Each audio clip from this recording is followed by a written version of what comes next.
to the Soul to Scene podcast, episode 23. I'm Andy Cooper from RMS Motoring, and today I'm joined by co-hosts Ross Annett. What's happening? And Gary Riley. Hiya.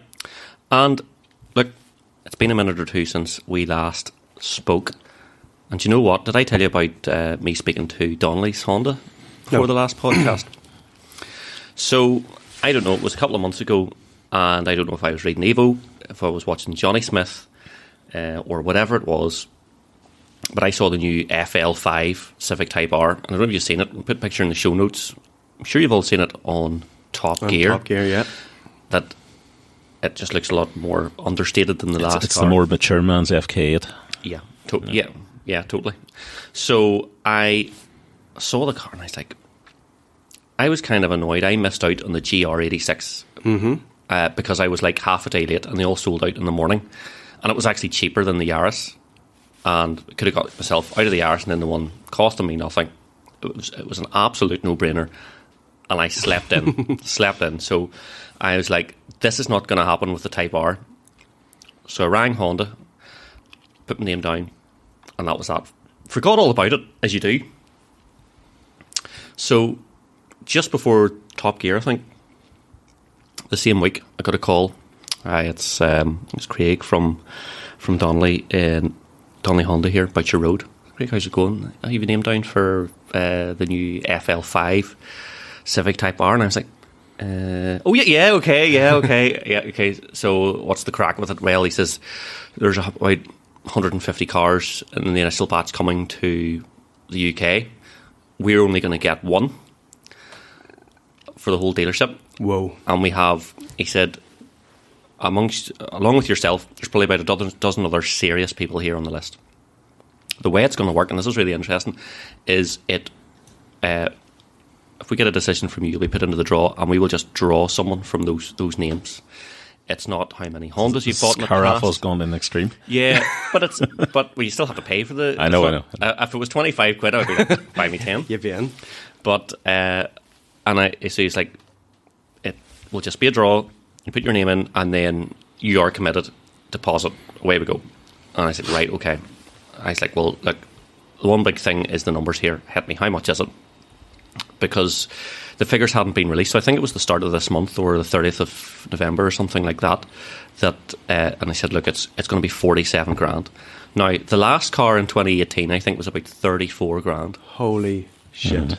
Now, and don't get me wrong, I'm not a complete imbecile. I know that a Golf R used to be 30 grand in 2014. They're now 40 grand plus.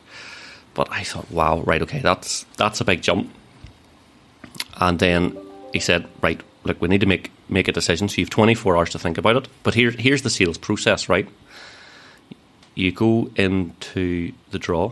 You also have to pick two colours because you don't get you might not get your first choice of colour. Now, the good thing is there's a lovely white's good. There's a lovely grey as well. I would have survived. First world problems, like we're talking about here. Always talking about first world problems. Just catch yourselves on. So I said, right, okay. He says, 24 hours to think about it. Phone me back. Let me know. If you don't phone me back by the end of tomorrow, you're off the list. And I was like, that's fair enough. So the gravy was starting to run out of me. And I was like, I knew when I heard that number, I was like, I can't afford this number anyway. I was like, but also because I'm now used to PCP with the Yaris, PCP boy, because it's all about the monthlies. I was like, well, look, do me a finance quote, right? And then I was thinking about this, and I was like, I'm sitting here with a Yaris, right, which was less than 10 grand down, 250 quid a month, and 0% APR. Nothing's going to come close to that. So I thought, right, let's see what it comes back with. And this is what the finance deal was. So, and considering I have a Lotus on the way, you'll understand why I think this is just well beyond me. But I just thought, do you know what?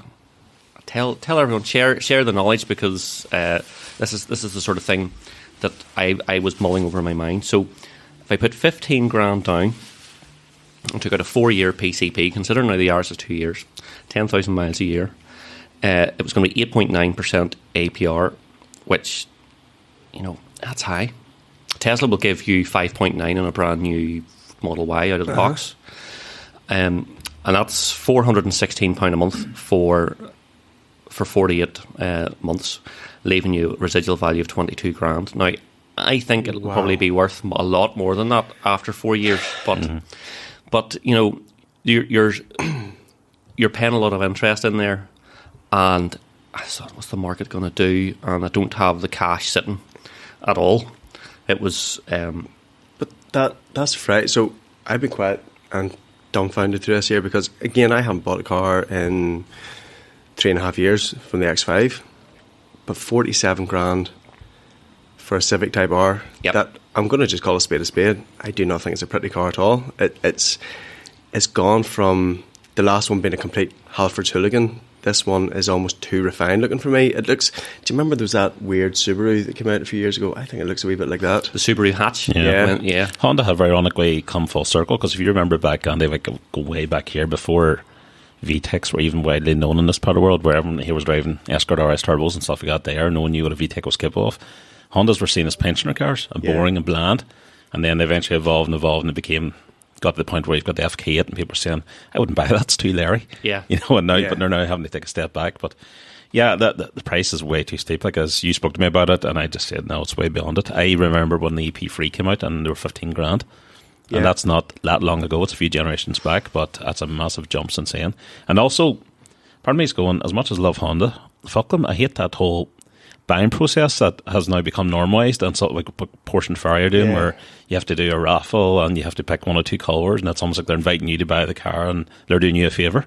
Well, now, in fairness to a couple of things I want to pick up on here. Number one, I did consult yourself in that period, because I was like, well, like, you and I, you know, we love... My consultation was too fucking dear. TFD, it is, and I agree with that, but like, you and I have had... And I'm a fanboy. And we are both Honda fanboys. You ever had a Type-R or VTEC or anything like that? I've had one Japanese car in all my life. Your Mr. 2? The Mr. 2. Midship or runabouts? Snappy. And that was the only Japanese car. Don't get me wrong, I've been in loads of Hondas, and I love them. I love how the VTEC drive. Reminds me a wee bit of the E46, where you have to wring the neck out of it, and they're such a fun car to be in. But you cannot escape, Andy. They got to 50 grand with 15 grand down for not a nice car. Well, you see, would it work well for me? It's a good sized family car with a hatchback and all, done with a dog and all the rest. Good dog car. And with that said, I acknowledge too that the reviews are coming out now, and they are fantastic. Like, they're saying it's probably the best front wheel drive hot hatch out there. The Chris Harris video on Top Gear, it made it look amazing. Like, don't get me wrong. And again, he can drive a car far better than I could ever dream of. You're a brilliant driver, Andy. I've been in with you, and no doubt you would exploit everything in that there. We'll find out how good that is on the drag strip, Ross. Hi, do you know something? See, with all just so as the listeners can hear, there's been a wee bit of text messaging backwards and forwards, and there's a wee bit of cockiness. We do use WhatsApp. And we are with it. With WhatsApp. So you know, linking me back into the car wow videos. I'm quietly confident. I think this diff is giving me something, but I think more than a race, I think there has to be a bit of a wager here on it. Oh, yeah. You want to see money on the table? Not even money. Let's do something that I think Andy. Wives. Let's have let's have like a moderator free day. Let Andy hang up the reins for a day, or let somebody else. That's dangerous. That's dangerous. That could be the end of our mess. Right. We're getting off topic. Yeah, we're getting off topic. Right, that's enough. We'll put that question. Shutting that down now straight away. It's interesting for a man who has no Honda experience. Immediately is now the drag strip expert, and wants to take our mess to 9,000 RPM. and is imagining what my penance would be if he somehow, if a 20-year-old M3 can beat his pocket rocket Yaris. Exactly. Pink slips. Anyway, we're not getting off topic. Yes, we are. And this, the getting off topic is what we're here for. However, Gary and I are, you know, there's a bit of high revving 4-cylinder high lift cam running through our veins here, and that was one of the big attractions to this as well. It's like I love the way Honda's drive. Usually have a brilliant gearbox, brilliant engine, and all the rest. And then, you know, I was getting misty eyed and thinking of, well, I've had my Yaris for 18 months. I love driving a hot hatch day to day. It just makes me feel like a Wayne again. But we've had VTI Civics. Always lusted after a Type-R since the EK9s. And the Integra Type-R was absolutely incredible car. You know, that was the high watermark for me. I never really got on with you did an EP3 as well, did you? an EP3, yeah. Yeah, we both, and I thought EP3 weren't bad. Like the gear change, the gear shifting, the way it was laid out, and all that there didn't quite engage me as much as the previous models. 100%. I didn't. Wait for the hate for this comment. I never got along with the K20, and that is they were problematic. I think too. There were a lot more issues with them than the previous engines. Well, I mean, there's people with K20 conversions and everything else saying they're brilliant. Slap a turbo onto them that'll do 400 brake all day long. Look, more power to you, but I thought in that chassis and all the rest, especially compared to what went before in the Integra Type-R. Anyway, so all those sorts of things going through my mind, getting me all misty-eyed, and that's why I thought, like, here's the crack with this thing, Gary. Is this utter madness? Because I think it's going to be the last hurrah for the Type-R. You know, it's going to be the last one. Well, actually, I read today there's going to be an Integra Type-R based on this engine and setup as well. Oh, really? Because you know where they're bringing out the Integra again, but Yeah, it's not like it's not the two-door coupe that it was before. It's going to be a four-door. I don't know if it's even the same size as the Civic, because that would beg the question: why are they making? They're very similar, you know, where they have them, but there must be something different about it. But apparently, they are going to use the Civic Type-R's kind of underpinnings and the new Integra Type-R. So. And I suppose where I'm coming to, and another thing in Honda's defence, I thought what they did was, I know you're saying about the buying process, some of the buying process is shocking for some manufacturers, but I didn't feel that way, Honda, and I couldn't say this enough on the phone. I was like, I've tried to buy a GT4 before, and Porsche want you drop the trousers, send us 10 grand, write a letter of intent. We'll maybe think about possibly bringing you in for I was talking to someone who was. Had to go into for an interview to buy a GT car. Shit. An interview? You have to go like shine your shoes and all, and wow. Yeah. I don't know how the wife had of me. Very old school. I think if you're taking my money, you're going to treat me well. Yeah. Not make me beg for it. Yeah, and literally, I would say they would probably lay it on fairly thick. Those types of cars too, about don't be flipping it, selling it, and all that. That's is it really your car, or is it flipping the brand's car, or anyway. Long story long, I rang up the next day and said, look, thought about it. It's a no. It's probably one of the most sensible car-related decisions that I've ever made that I will probably regret. However, someone maybe listening to this podcast will have their name down for one of these out, and if that is you, get in touch. We want to know, what have you ordered? When's it? Oh, here, that's the other thing. So one of the reasons why I said no as well is, when's the car coming? What do you think the lead time is? So if I ordered it like now, so if you give them your 15 grand now, give it to them today, when do you think you would get the car? I'm going to guess, and just take a wild guess on here, probably about 12 months. January 2023. That's mental. As in, you would get it within about 4 weeks. That's pretty good. That's mad. Yeah. So which was, see if it was a throw in 500 quid that I could put on a 0% credit card and. Yeah, pretend. And not worry about it. Which is what I've done with the Lotus. I would have taken a punt and then say, well, it's a decision I could kick down the road. Yeah, But the fact that in a month's time, going, okay, Mr. Cooper, here's your car. Yeah, and you know what would happen? It would be like, ours falls out of the car market, Civic arrives, Lotus rings. Well, Mr. Cooper, good news. You're fucked. I've no doubt that'll be an amazing car, and I think if you buy one, you'll love it. But I just think at that price, it's too steep. Probably 2 to 3 years. Brilliant second-hand buy. Yeah. Although the limited numbers that was the only other thing I thought about residuals, because I think there's a softening of residuals at the moment. The FK8 held its value, and they weren't limited quite as much, I think. I'm not sure exact build numbers, but they are still sitting at 30 grand plus. So I looked at that as well, and I'm getting this is the amount of, see that 24 hours, like I practically didn't sleep. so the previous car, you're absolutely right. The prices actually increased. Yeah. So you probably could buy them. I was watching them because I would actually buy one. I don't think they're too there at all. I quite like them in the right colour, but they dropped to about 25, and then they started creeping back up. And I haven't seen many under 30 now with decent mileage and stuff. Mm-hmm. Speaking about under 30, I don't think that would suit anyone except under 30. That's it. You do age out of VTECs. That's always been the problem, isn't it? But that's it, to hell with it, flipping, you're only YOLO. It's grand driving around, 9,000 RPM ringing its neck when you're 18, but when you look over and it's some guy in his 50s. Well, that's the thing, then I'd be right, Tesco's taking the flipping wee one out, blah, blah, blah.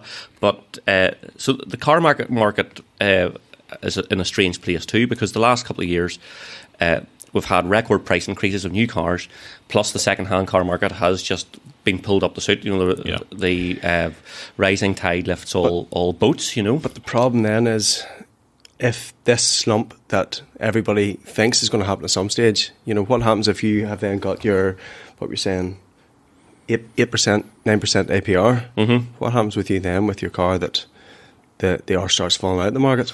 Well, what I'm wondering is, have we seen the end of that rapid period of growth, and now it's going to flatten? I hope so. Well, is that residual value fixed, isn't it? Yeah, that's part of that's part of the PCP. You're guaranteed that. Yeah, you are guaranteed that, but it's still it's a big drop. But it's 25 grand. If the arse really fell out that much, and you're 3 years down the line, the car could be worth 10 grand. Yeah. So at least you've got that. Yeah, but it's still, to me, losing 25 grand over 4 years. Yeah. I'm used to losing. I want to lose nothing, which is impossible. Mm-hmm. But it's what I always strive for. See, that's where I am at with this X5 at the minute. So my lease is up in January, and we spoke about it a couple of podcasts ago. I was looking at different things. I was looking at Taycans. I was looking at loads of different options, and I'm sticking with the X5 because, simply put, I can't find anything as well spec'd that does all the kind of work that I need that to do for anywhere close to the price that I'm paying at the minute. And this is the first car that I'm coming out of at the end of the residual, where again there was a residual of say 30 grand on it. The cheapest similar cars at this minute in time are booking for 55, 60 grand. Mm-hmm. So this is the first car that I've technically made money on, so I can buy my contract out and I can sell the car for plus 25 grand at this minute in time. I was in my Bavarian, and I have been looking at loads of different things. I was in picking up, you like this here, so hopefully I might not be done in time for our drag strip day, but I've got a short shift kit and all coming for it. I'm so focused on this drag race. But they have an X5 M550i, so mine is the 50D, this is the 50i, so it's a big V8 petrol, blah, blah, blah, blah, blah. For me to chop my Jeep in against it, they want to take another 10 grand off me, and my monthly payments go up for something that isn't as well spec'd as I have.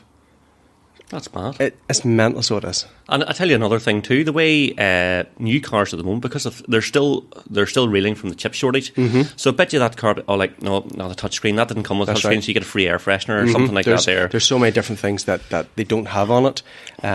So yeah, ask them to throw in an LPG kit. Yeah, we've no cruise control, but we've given you like a flipping tire foam kit or something like that. That's literally the type of nonsense that I hear. Wasn't there one of the guys on RMS had his lovely new Defender spec'd up, and he was supposed to get, I think, was it Adam?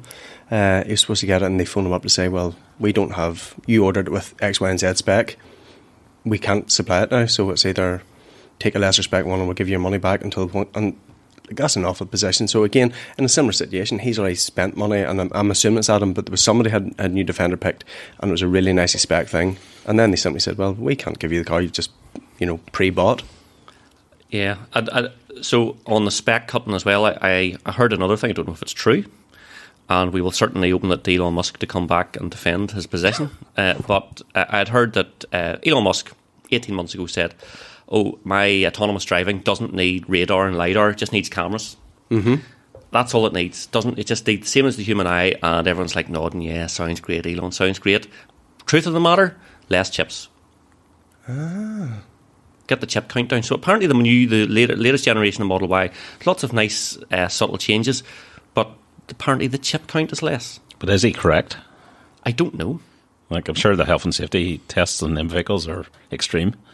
Well, I think he continually has just legal battles all the time over, he's saying autonomous driving's all fine, and I think by any stretch of the imagination, it's not, and it's not suitable for road use. Some poor crash test dummy just walking through a warehouse, minding its own business. But which is shocking for quite a regulated industry around safety and all the rest, that he can just make spurious claims. With impunity, totally. Mm-hmm. So it's not unlike him, is it?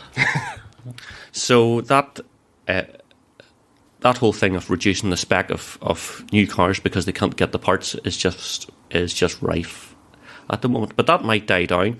Look, prices might start to drop. The Model Y in China has had 5 or 6% taken off the price because it's trying to compete in the local market.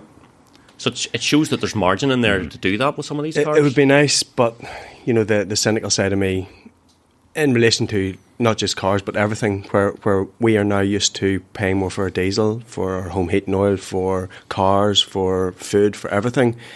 Even when the prices start to drop, I think most manufacturers, etc., are just going to, well, this is what people are now understanding that, you know, it's the monthlies we're looking at as opposed to what the outright price is. It's not even bill costs; it's just corporations now, you know, and trying to get as much money in as they can for shareholders. Like, do you know what Apple's markup is in their phones?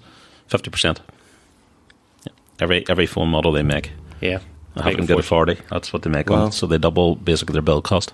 That's what they sell it for. Well, fairness to them, they make a great product. They do, but again, old school here, I'm still thinking £1,000 for an iPhone when you used to be able to buy a fully functioning high-spec laptop for under that.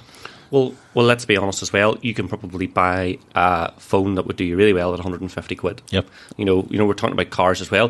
What's the cheapest car in sale? What is it? Dacias and bits and pieces like that there. Yeah, the Tiz or something like that, isn't it? Yeah. It's like, you know, a Dacia Duster, 14 or well, they're probably still 16 or 17. It could be 20 grand. Mm-hmm. EP3 money.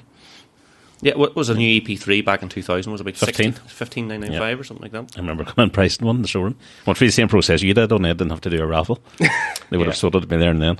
So, do you know what? I went down a bit of a rabbit hole. After that all happened, I started looking on the... I was on collecting cars and bits and pieces, as you do. Do you know a really underrated car, which the prices haven't caught up with them yet? A 306 Rally. Oh, yeah. Yeah, they're awesome. They are awesome. My brother didn't have the Rally, but it had the 306 GTI that's based 6. on, and I remember having a real good scalp on that, and I loved it. The way it handled, the way it drove, the engine was real punchy. It was just a brilliant car. So I can only imagine like the Rally was taking that wee bit more extreme.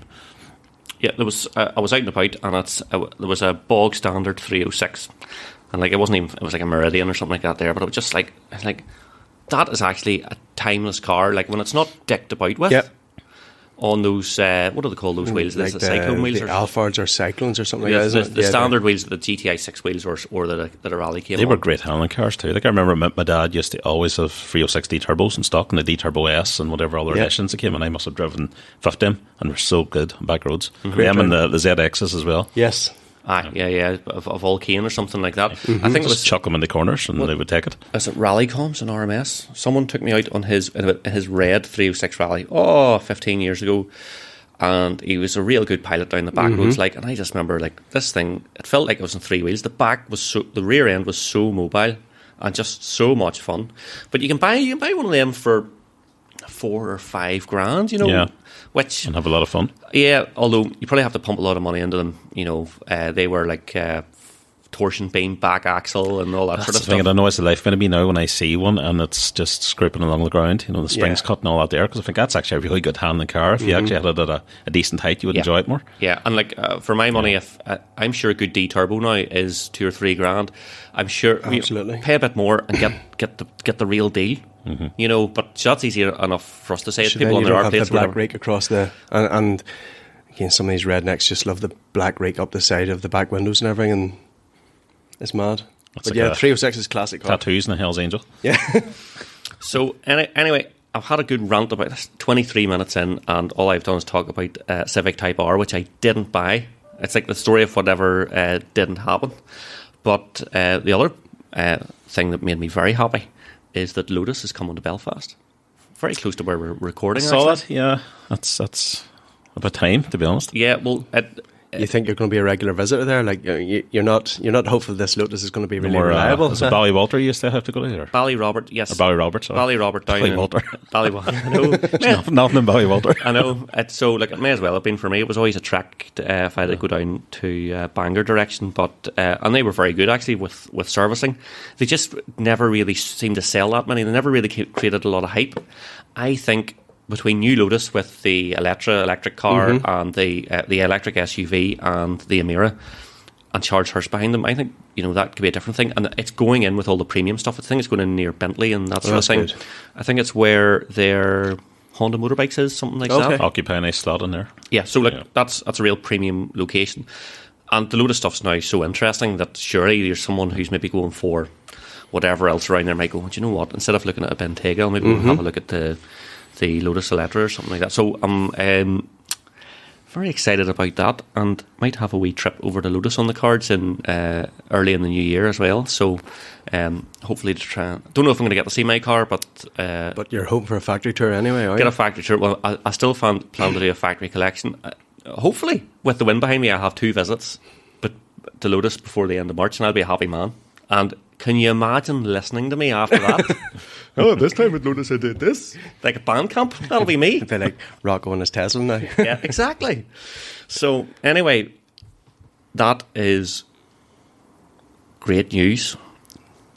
Anything else with you guys? I have loads. What about your boy Gas Monkey Garage, Richard Rawlins, over in Northern Ireland? I was a bit late to that. I saw photos on Twitter and Facebook and stuff, and I didn't really pay much heed or concentration. Just glanced at them and thought, why do I keep seeing him appear now? Has he done something over in America? And then realised he's actually in Belfast. Yeah, so if someone is listening to the podcast and works at JNF, get in touch and tell us what the whole story was. We'll bring you on because, as far as I'm aware, they had 4 or 5 Testarossas in the showroom. 4, 6. I drove past them in Mollusk a million times, and it was the most random sight, and some of them had bullet holes and all in them. Yeah, so I haven't been following it very much, but like again, everybody in Northern Ireland falling over themselves because Richard was over, and as you said, like 4 Testarossas sitting anywhere is kind of a big thing, but to have 4 of them sitting up there in JNF. Yeah, and so then obviously waiting for the right type of buyer, which this guy definitely is. I don't know the background here. Why did they have 4? Where did they come from? I think they are ex-movie cars. So I think that's why they have gunshots all over them. Probably from flipping Z-list movie that didn't they weren't in Fair City or something. No.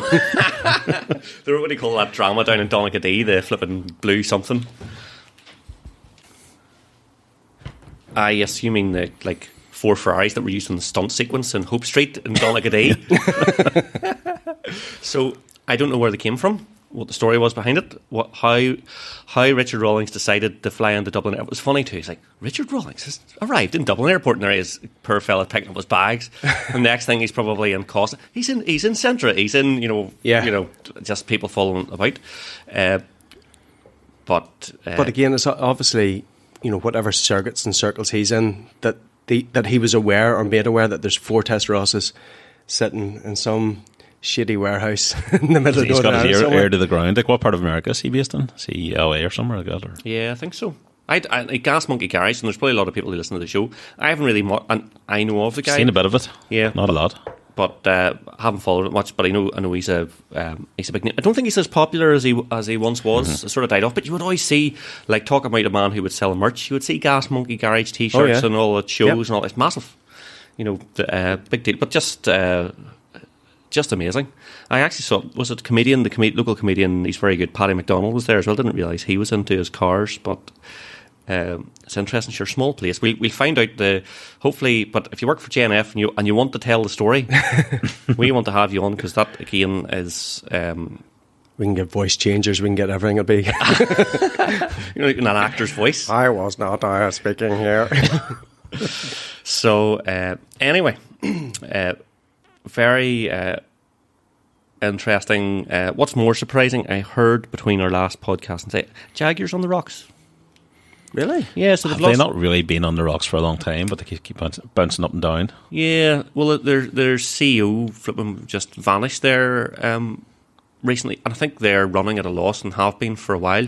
I think that the Land Rover Range Rover side of things is flying. Mm-hmm. Yeah. And it feels like they don't know what to do. Yeah. Because they had the XF came out and it was just okay, but a bit granddaddy kind of. And like, I know from personal experience now, if you've been through my folks' place, they've had so many issues with them. Suspension issues, electrical issues particularly. And then the XE came out, which is meant to be the modern tech on the 3 Series, and decent enough car. I like the XE. I think by all accounts. We had a company car in here and I drove it a few times. Like, it was a nice drive, but just didn't really blow me away by any means. But they haven't had a lot else apart from the F-Type. No. I had the F-Pace, and I loved it. I drove it for a couple of years, and I thought it was a lovely machine. It was for me a change. But yeah, I'm trying to think. I had a few problems with it, but it's one of those things where it's a JLR product, and you kind of you kind of assume there's going to be some issues with it. Yep. and you just put up with it. But it's a real shame that they're off. But funny, as I was driving down here the night, I see that in their showroom they've got a couple of like old classic Jags sitting there, and in beside the new ones. And whilst you can see, growth and similarities with them, I think Jag as a brand are a wee bit confused as to where they are. They don't seem to know who they're competing with because, in the 3 Series A4 market, they're not succeeding there. No. In the SUV market, they're absolutely not succeeding there anymore. The electric market, they certainly started off with the I-Pace, but when you look at Teslas, when you look at the Iconics, when you look at all the new kind of electric cars that are doing everything a wee bit better because they're newer, it's a shame, but it's kind of one of those things where you have to move with the times. Jaguar used to really market themselves as a very luxurious British brand, and going way back to E-Type days here, But as you say, in recent years, they don't seem to know what they are. They're trying to compete globally, but their cars are just about matching the standard Audi and BMW and other ones that are out there already, and not really doing anything that makes them so much better. Well, that's a good point, because if you take Range Rover, Range Rovers are now they're a 100 grand plus vehicle.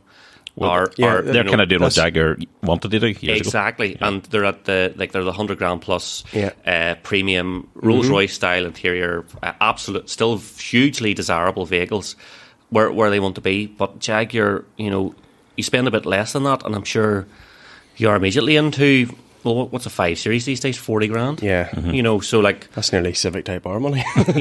40 or 50 grand, but no one's going to pay 100 grand for a Jaguar, which is probably what they want, but they're just not possibly at the races. But the things that the Jaguars, the engine, see that 5-litre V8 engine, it's just a monster of a thing. So it is. It sounds so good. I still said to this day, one of the best cars I've ever heard in my life was down at Big Pete's one time.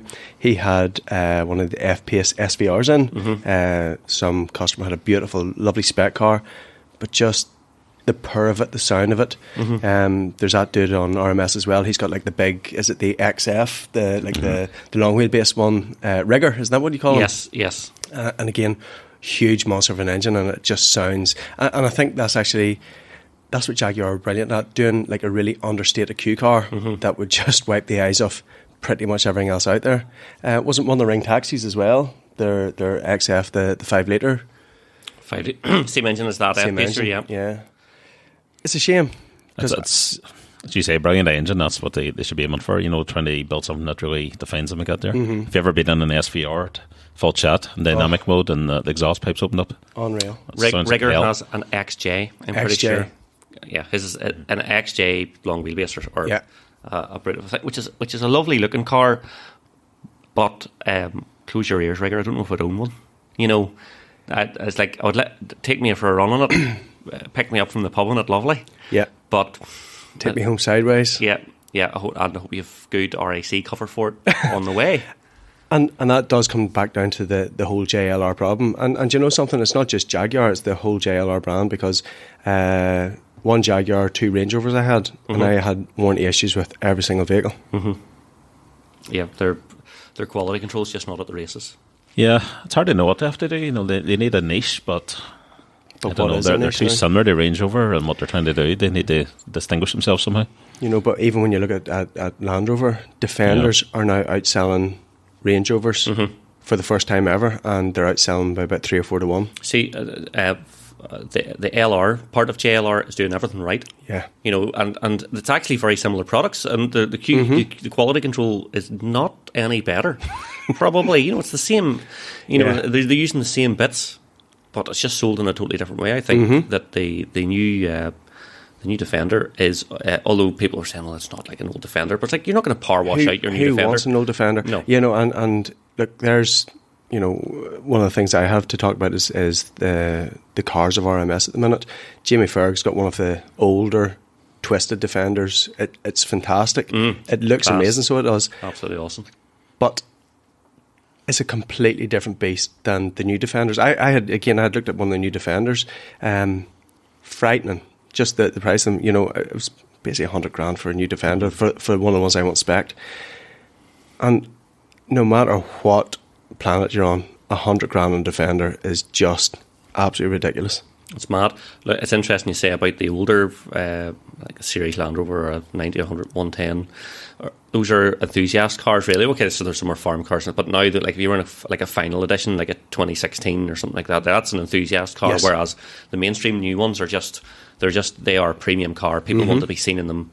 It was like the 5 Series was always the example from like the 90s or something, where you want to be seen with the 5 Series in the driveway. That's now the aspirational thing, is to have a Defender with a lunchbox stuck in the side of it in the driveway. Lunchbox inside of it. You know? But no, they're lovely. Yeah, and they're no less or more reliable than a Jag.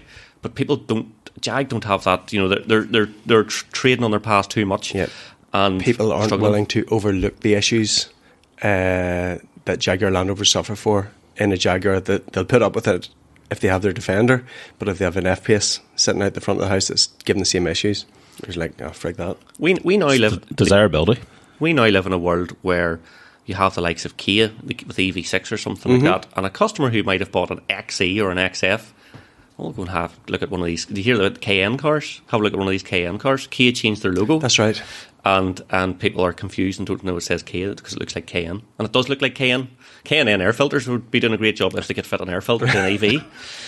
But electric air filter. Yeah, so then they're KN cars or something like that. You know, the whole market's just, or they go and buy a Tesla. They're not buying and the I-Pace, what a crying shame. Probably the best thing that Jaguar built and they didn't build it themselves. I think they got an Austrian company or something like that to build it for them. But a fantastic car by all accounts. It was the first all-electric car I've ever driven, and it blew me away. It was just the acceleration, and I was so tempted to go for one. And I can't even remember why I didn't go for it at the time. I think, again, there was a longer wait list on it, and again, to have one in a more desirable spec was going to take longer, and I just wasn't prepared at that stage. 4 years to go to change over to all electrics. But yes, it's a crying shame because I thought they looked fantastic. I think they still do. No, it's actually not the usual. Talking about electric cars, I did see, Chris Marin of the forum. Yep. So he got a text message or an email from Mercedes. He had what do you call Mercedes? EQC, EQE, EQA, whatever it was, and he had one ordered for the new year, and they literally sent him an email saying, "We don't make this car anymore, so there's your money back." Just like that. Just like that. Unreal. It was, and this was something he had come in the new year. He has been, took the time to spec it, took the time. And it was essentially like, well, we're not making this anymore, so there you go. And this comes back to your, like, I understand why you haven't changed your car in a while, maybe now, because especially if you're thinking of buying new. Afford it. But the way you're, like, sometimes people are treated, after putting up a huge amount of money or anything else, then it's just thrown back in their face, or we can't do it, or, it's mad. I know. It's nuts. I just feel like the whole point of the sales process is to try and entice customers in, but it seems like they're going against that at the moment. Yeah, it's mad all together. I suppose just to kick the EVs in the nuts, and I haven't bought one yet, even though I've waxed lyrical about it. I've been offered an MG4 to test drive, by the way, and they're supposedly brilliant. I just haven't the time. Look, I actually think they look a really cool wee motor. 25 grand, but all EVs are getting taxed from 2025. Woo! Well, look, do you know something? They had to. It was going to happen. It was always going to happen. And I think the charging starting to come here because the local charging infrastructure over the last 4 to 6 weeks, there have been stacks of local chargers, even close to where we are recording at the moment, down on Butcher Road. At Tesla, the first superchargers installed here in Northern Ireland, and a pile of other places have had chargers put in, but charges for charging, it's coming. Price of electric and all the rest, it's.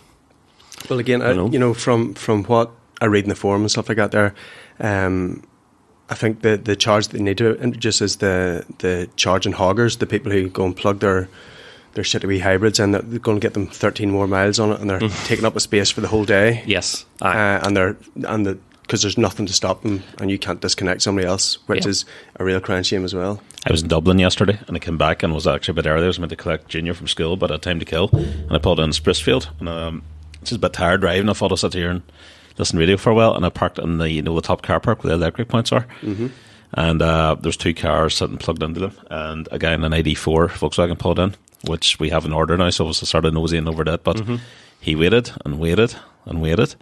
And this woman eventually came kind of donning up the car park as slow as she could with a trolley full of stuff. And she put stuff under her car, and then she got under her car and she just sat there. And it was like a Mexican stare-off or like a standoff or whatever. They were just sitting staring at each other, and he was waiting for her to move, and she just was not budging.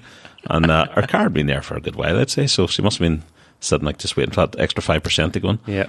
Well, sure. I think you would find there's people who, if they live anywhere near a charger, will drive their car to the charger and then walk home. Mm-hmm. Probably in their slippers with their Daily Mail folded under their arm. You know, you talking about Rocco again? Right? Exactly. So I know that's what you have to put up with. Did you see Ken Block in his electric Audi? I haven't watched this yet. No, I keep seeing references to it and stuff. I was looking last night at something that popped up in my feed, and I thought I really want to take half an hour and watch this properly, on a big screen somewhere. So it's an amazing video. It is like an S1 Audi Quattro, but fully electric powertrain, like 1,000 horse, lighting all four wheels, but just all electric motor wine. Mm-hmm. And it's an amazing film. And like, there's a part of it where he drives flat out into the lobby of one of the casinos and does donuts in the lobby and then straight back out again. And that was fine. I was like, it doesn't sound the same. And then someone did a piss take of it and put like a V8 soundtrack over the top of it. Sounded far better. So just in the last week, there has been another Hoonigan video out with Travis Pastrana. I think we need to a nod is it the Reload Salami? A nod to the Reload podcast for that, because I can't get that name out of his Travis Pastrana, but Pastrami sounds much better. Did an old Subaru, old Subaru estate in Florida, and that's fantastic. He does a big jump over a bridge, over a helicopter and stuff. It is spectacular. So class. That's well worth a watch. And you know what brings it back home? Ken in the EV versus that. It's the internal combustion just wailing and turbo chatter and all the rest. Yeah, everything. And in fairness, the both of them can drive, but Travis can steer. Mm-hmm. Definitely, I would give him. Just from watching him, he's probably just that wee bit more switched on. There's a lot of precision, isn't there? And both of them, both what they do. But you sometimes wonder how many takes have they gone through just to get it right. And you see him just drifting over the edge of something where he could drop into water, or And it makes me think, and am I balling Ross here? It makes me think what my VRS would be like with 400 horse in it. Not that I'm getting ideas. You could drift better. Although, do you know something? Do you know what I'd love to do? In the car wow videos, have you seen when he starts now donutting around the other cars just to get the tyres warmed up? Have you seen that there? Yeah. I think we should do that there just to warm up the back tyres of the M3 versus the RS. Yeah, absolutely. No baller. I have to warm up all four tyres. It's kind of the modern way of issuing a challenge, isn't it? Beating your chest, kind of. Absolutely. And then the only other thing that happened in my mind recently, a lot of things happened since we last spoke, was Ford have killed off a Fiesta, which is a wee bit of a crying shame. Yeah, again, it seems strange that what was undoubtedly one of the most popular cars for 40 odd years now. A long time, yeah. Mm-hmm, but is this too, is it being killed, or is it being replaced with someone with a new name like they did with the Escort and the Focus? I don't know. I think it's going to be like an EV, probably. Okay, Escort was a questionable name, to be honest, anyway. It had a go, but for obvious reasons. Fiesta's not so bad. There's nothing like a 16-year-old Escort. For money at it, she'll treat you well. I've seen that the video they got, that guy who does all the one-liners on YouTube, and he's like, fill the Escort with diesel. She died. It's all kinds of wrong. Absolutely horrendous. I think we need a bit of context. We'll post the video link so you can. I actually don't think we should post any context to it at all. No, we should just leave that as a clip to kind of be using evidence in court against me. Anyway, that is enough from me, guys. What else is the crack, Gary? Relieve us all. I'm just going to talk about the abomination that is the new BMW M2. It's terrible. I just don't know what BMW are on these days. What are they smoking? Like, everything they're touching seems to be coming out looking just hideous. It really is. It's a rotten looking car. You've got the M2, and then you've got the, what's that new Jeep? It's not an X5. It's slightly bigger. The really iX, we talked about it. The square one. You've got the new 7 Series with the wee slitty headlights. Yeah. And then obviously all the debacle surrounding the last M3 and the huge grille in the front and the 7 Series grille. This seems like their designers are either like one step ahead of everyone else and we're all going to catch up eventually, or else they're just being controversial for the sake of it, just to try and get sales or whatever. Well, I have to say, in defence of the G82 M3 Touring, I think that looks absolutely cracker. Yeah. But at 85 grand, A lot of dough. that's a lot of dough. But yeah, M2, horrendous. In a standard, guys, it's horrendous. But did you see? I added in show notes there. They've done like a full all modified one. Have you seen that? Yeah. And do you know something? This has gone back a wee bit to like the FK Civic, where like they've just got ridiculous. They put on every kind of wing and scoop and everything on it. Get us a picture up, Gary. Show us this, or what this modified M2. I look. They couldn't get any worse. BMW made such a balls of the styling of the latest generation of car. And the other thing I hear is that the M240i is a great car. You know, it's four-wheel drive. Is it 365 brake now? Was there a name for it, Ross? Did I add a link? Is there an to it? addition? So quick look here. We're going to run interference here whilst we do a Google search. Sure. Because everyone wants to listen to a podcast where we search Google. So Oh, yeah, sorry. oh, it's okay. It's on the Top Gear website. So actually, Yeah. Wait till you see this. that looks awesome. So we're looking at a Tell me that it's not a good looking car. that is incredible. But they have to do some sort of 1980s TV style. That looks like I'm looking at it on a low resolution monitor. You know what they've done? Like it's orange with a big glary body kit, but with these sort of white or It's black like a lines weave on in the it. paint, isn't it? Like it actually looks like it's been rubbed down with a Brillo pad when you look at the side of it there. It looks like it's a pixelated bad picture, but it also looks kind of There is something kind of Awesome. cool looks about it. A lot better than the standard M2, which yes. like it really is for an M car. Like M cars used to be special, Yeah. and you know all the photographs and the everything that's came up with the new M2, like the official BMW press photography, it's flipping disgusting. So it is. So we'll post links to this in the Just show, got show the notes. proportions don't look right at all. Plus, Yeah. on that subject, M cars being special, like you can buy a 240i now and it has the same wide body Yep. as the M2, Yeah. and you kind of wonder what they're getting at What there the because sure difference that's is. going to drive down the sales and dilute the appeal of it. It's hard, and it's four-wheel drive as well. The M240i. Which actually, I was reading Jeff Bovington, and Evo has one as a long termer, and he loves it. The 240i, he does say it's a genuinely good car underneath, and you kind of look at one of them now. They've got the body of the M2, they've got almost some of their power, enough their remap wouldn't fix. Why would you pay so much extra for an M2? Yeah, it's a hard one to know because they always say, look, all the M hardware is in the proper M cars, and I can sort of buy that sometimes to a certain degree, but I don't know. The looks of the car count for so much. I think we were just talking about the Civic earlier on and how divisive the older generation Civic was. It was just too leery, and I just couldn't bring myself to buy one, or I probably would have considered Yeah. one, you know. But it was just a no-no, even though it was probably the best driving car you could have bought. They did bring out that edition at the end. It didn't have the wing.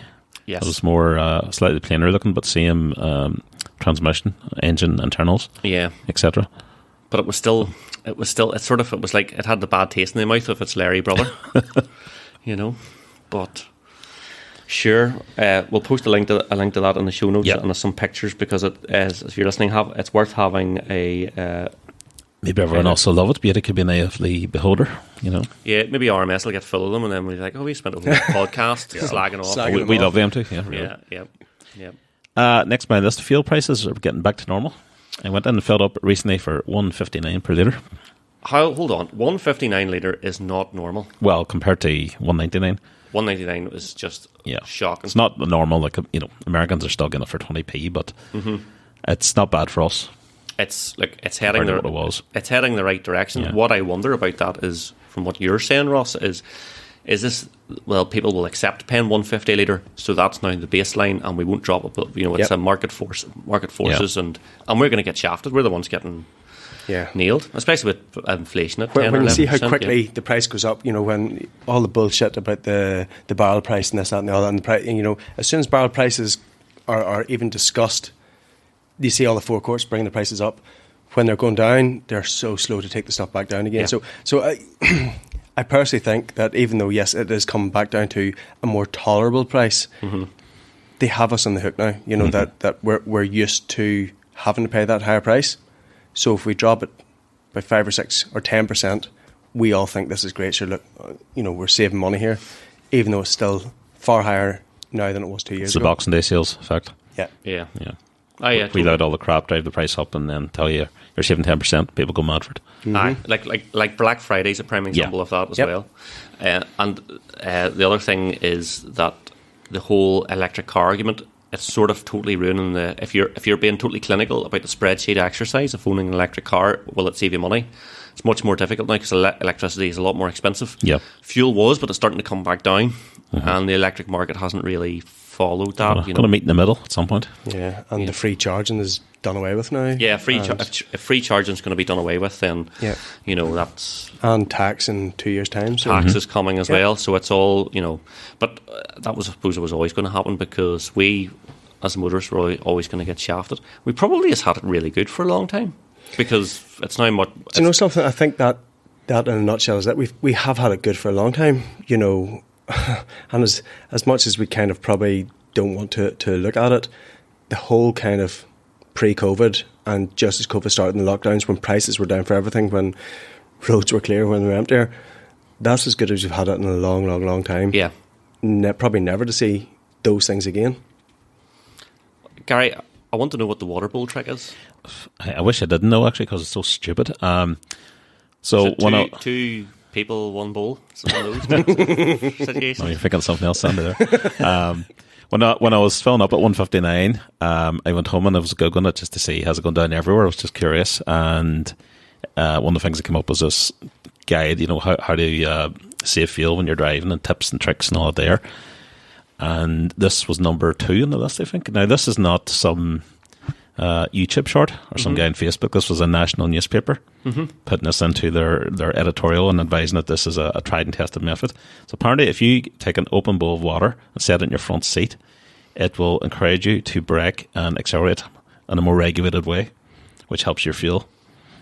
Now, no mention of it spilling over your lap and causing a crash or something like that there. I just want to know, have any of you ever considered doing this or done it? And if so, can you go and jump off a skyscraper now? I have immediately thought of a counter argument to this. Have you ever watched any of the Initial D animated cartoons? I have, yeah. So the whole deal with the Initial D storyline was animated Japanese guy. He's a tofu delivery driver. The tofu's in the boot of his A86 Corolla. But his drifting was so smooth, the tofu wouldn't spill all over the place. Now, I guarantee you that's not actually how it would work out. But that's my point. That was a cartoon, and this is a national newspaper saying you should do this. So I just thought it was crazy. That's just satire gone wrong. Huh? Yeah. That's like, yes, can you save money with your driving style? Of course you can, but do you know what? Sometimes you're on a B road and you're just flipping.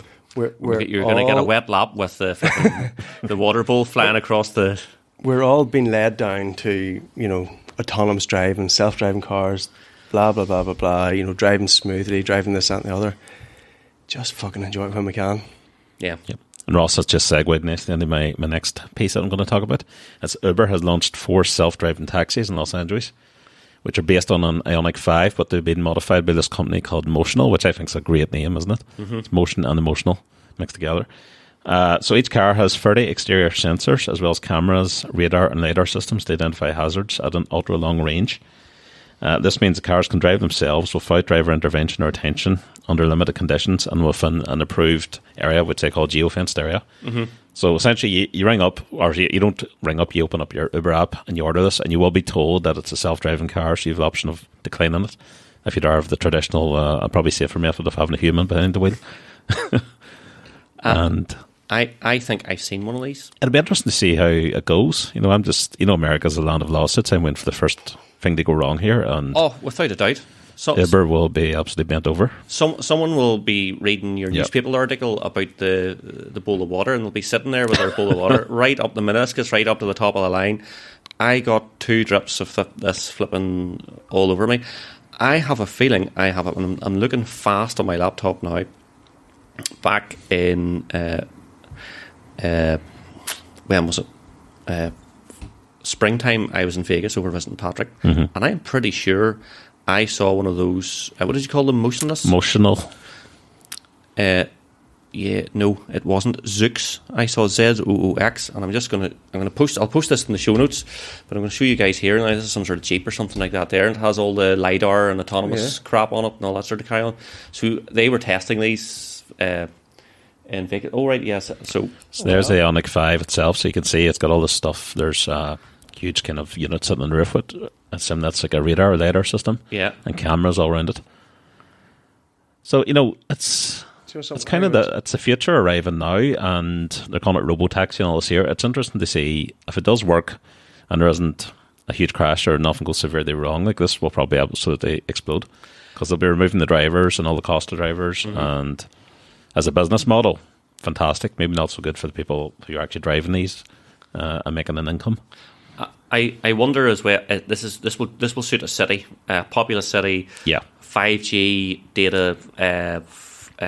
Hyper realistic maps of roads and maybe like road sensors and all sorts of stuff going on. I don't think it's going to suit the back roads of Northern Ireland. Bypass. Exactly. It's not going to suit the A26 or the A2 coast road in Northern Ireland or something. I should have added there is a feature apparently if something does go wrong or the car takes a wrong turn or loses control, someone can actually take control of the car remotely and drive it.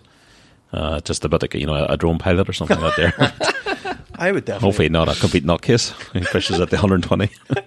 Just please bear with me. I'm driving 2 other vehicles at the moment, and then the wee jingle comes on whilst you're hurtling down the road at 100 mile an hour towards a wall. I just want to buy one right Johnny Cabs up the side from Total Recall. Johnny Cabs, absolutely fantastic. Yeah, look, stuff like that is people want to crack that because they think that. Unfortunately, they want to make the cab be redundant. Yeah. And or they want to say, well, look, you can buy your Ioniq 5 and you can go out and have, and this is where it gets controversial, but I'm sure there's the thoughts of, well, you can go to drive yourself to the pub, get hammered, and then the car will drive you home. Obviously, legislation will not cover you for that whatsoever, and we absolutely do not condone something like that. But that's, I'm sure, the thought process. Well, there's nothing really wrong with it. Like I always have said, if cars could have breath visors built in now, they should have. And if you can get in your car and you stick your thumb up against something or it takes a blood sample, you're too drunk to drive, I'll drive you home. That's perfect. Yeah. Let it. Yeah, and unfortunately, that at the moment, this time of year too, you do see, and the cops have a huge amount of detection crackdowns and crackdowns and things like that, and the amount of people that are getting caught. There was the morning after, usually more than the night before. Well, I think it was a hideous video posted on RMS recently. But like the people were just absolutely, one of the English constabularies, but it's frightening. Like it really is frightening how stupid some people are. And there's no excuses for it whatsoever. I think anybody drink driving on the roads deserves absolutely everything coming to them. It's horrendous, but people will make those stupid rash decisions. And as you say, Gary, it's the morning after. Yeah. Do you know something? We've all been out and no doubt been scooped. And when I say scooped, I mean like putting a scoop of drink into you. And you just know I'm not fit for driving in the morning. Yeah. But there's so many people, they just seem oblivious. They say, I feel fine. And they may have had 10 pints 6 hours ago. And it just they might be great at handling the hangover and not feel the effects, but the awareness or the lack of awareness, that how much alcohol is still in their system, that's just amazing. The realisation in people's faces, in those videos when they realised that they were over the limit, and that they, even the ones on the morning after that, the realisation that I fucked up big style here because this is my licence gone, my livelihood gone, my job gone. Yeah, totally. And do you know something? Slap it up, and because whilst we talk and we have a laugh about carrying on and doing this, that, and the other, there are taxis, there are this, that, and the other. There's all these things. It's something there's absolutely no excuse for. No, and there's very real consequences. Like for a friend of mine from years ago, his sister was knocked down and killed in the Antrim Road by a drunk driver. So it's something I do take a very kind of negative view of nowadays. But I think if people haven't experienced that kind of negativity or even been aware of it, do some people it's just a bit of a laugh. I'll go out and have a few drinks, get up the next morning, don't even think about it too much. Don't even think about it. But it can happen. trying to steer the ship in the right direction here.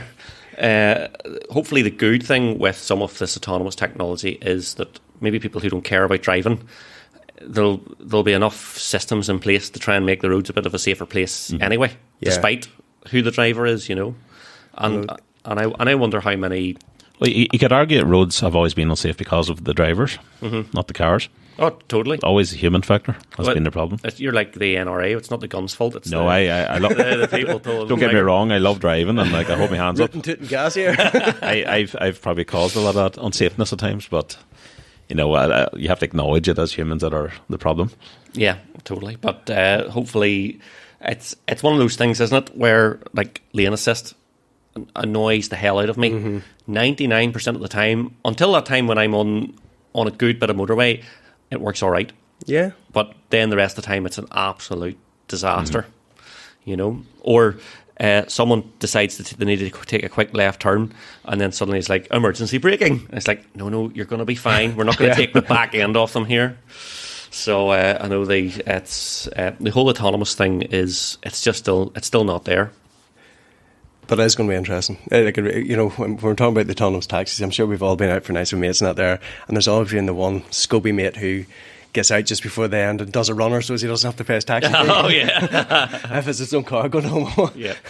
Remember the thing, what was it? You rung someone up and they came on a fold-up scooter, an electric scooter, or it had a small engine or something out there, and then they drove you home in your car, and then lifted the scooter a bit, opened it up, and away they went again. And I always thought that was a brilliant idea. That was a cracker idea. Yeah. I don't think it ever really took off. It definitely was used in London a few times, or some of the bigger cities in the UK. Although I don't know how much I would fancy a fella hopping into my yard. I'm trying to flipping bundle his flipping e-scooter into the boot. E-scooter in the boot. Yeah. Burberry tracksuit and everything on him. Exactly. Maybe just leave me the scooter and take the Yaris home with him. Yeah.